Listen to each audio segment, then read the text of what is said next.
one of the things that I really was excited to get to know you and to talk to you a little bit about was just I knew about you long before you knew about me because we've got a mutual friend. His name's Brian Bush. He's a very good announcer himself, Tremendous. and he called where in the minors with Frisco, Frisco, Texas, the Rangers Double A team. Double A. Okay, We worked together. and so as you started to get these opportunities, he told me about his friend Aaron, and so I was like, wow, man, that Meanwhile, guy's... he's telling me about his friend Tony. And I'm like, man, that guy is going from Pawtucket all the way to Seattle to fill the spot voided by Dave Niehaus. Right. That's crazy. Like, Godspeed, man. I hope that works out well for that guy. 4 years later, wouldn't you know, Bob Rondo announces his retirement, and I'm engaged to a woman from the West Coast, and she's like, "Hey, can we try to end up out west?" And I'm like, "Well, there's this job. It's open. There's probably less than 2% chance I get it, but I'll go for it if you could see yourself landing in Seattle." She's like, "Yes, go for it." So I do, and I'll be damned. Here we are, right?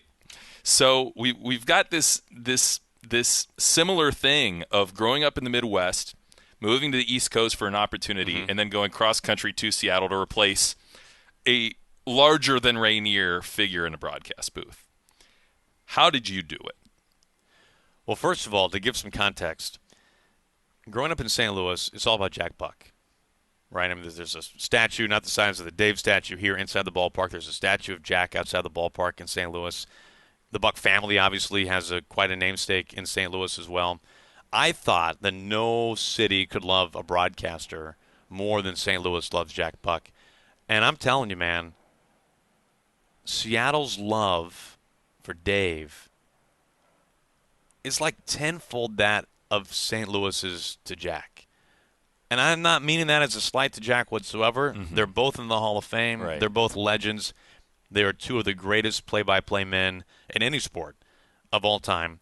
But Dave means so much here in the Northwest, not just Seattle, as we all know, in the Northwest, and for good reason.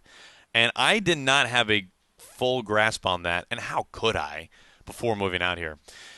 The thing that saved me is that as much as it seemed like I was replacing Dave on like the surface level, like I wasn't even beginning to, for a number of reasons. One, there's no replacing Dave, right? There's no replacing Bob.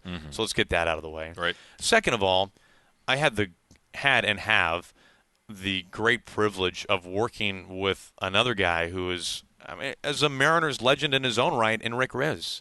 And I wasn't, if anything, I was replacing Rick in his 3 innings because Rick was taking Dave 6. I mean, if you want to get real nitty-gritty on it, Yeah. I mean, I wasn't replacing Dave at all.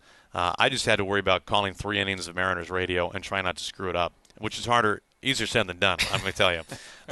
And thank goodness for Rick, because Rick knew Dave better than almost anyone other than Marilyn Niehaus.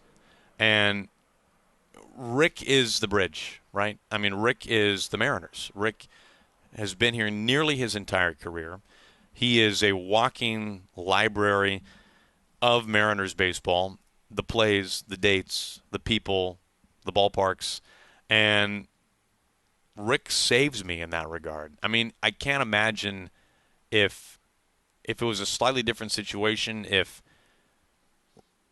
Dave was Dave and you take Rick out of it, and let's say that there was an analyst as a radio partner for Dave and not a secondary play-by-play guy, then whoever comes in, you're screwed, man. Like, you are screwed. You got no chance.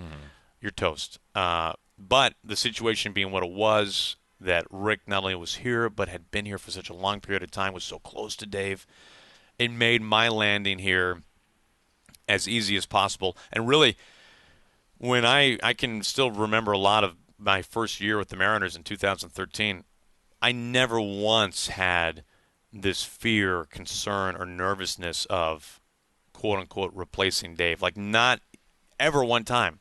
And almost all that I attribute to Rick. I was nervous and terrified just not being terrible. Yeah. I mean, I I had so many other problems I was dealing with as a broadcast quote unquote professional Right.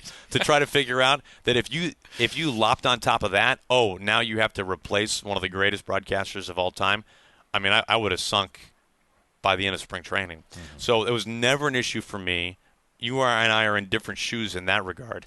But Rick and Kevin Crimmin, too, who formerly producer engineer for the Mariners, he's since retired after producing Mariners baseball on the radio for 35 of the first 40 years of the franchise, which is amazing. Quick side note to that, when I was prepping for my interview, when I flew out here to Seattle, I'd never been to Seattle before my interview, I did what you would do. You are a prepaholic, man. You prep like an absolute beast. You look up everything you can about the people you're going to meet with, right? Mm-hmm. And so I remember I've stumbled on all these YouTube videos of Rick and Kevin being interviewed. And I remember those two guys talking about starting in 1983 with the Mariners. And I remember sitting in my apartment in Pawtucket, Rhode Island, being like, well, that was the year I was born. I think I'm going to leave that out of the interview. Let's not emphasize that part. Let's just let that slide. And so I'm 57. Yeah, exactly. Yeah.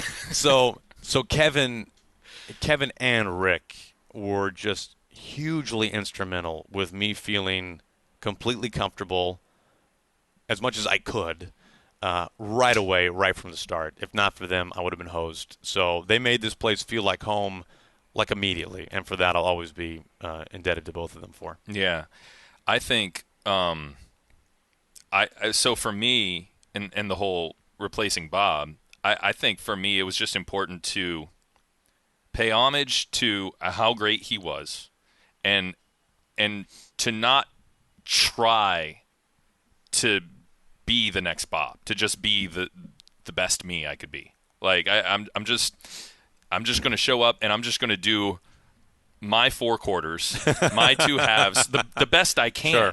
And to your point, like, try not to screw it up. Like, try to get out of the way, let the game take care of itself, and be the best I can at it. Because I think if you try to be the next somebody else, you're just going to be the cheap knockoff of them. You're going to be an imitation, and I don't think anybody's going to like that. I think there's a higher chance that there might be some people that like me trying to be the best me I can be, and I'm just going to go with that and hope for the best, right? I mean, just hope for the best.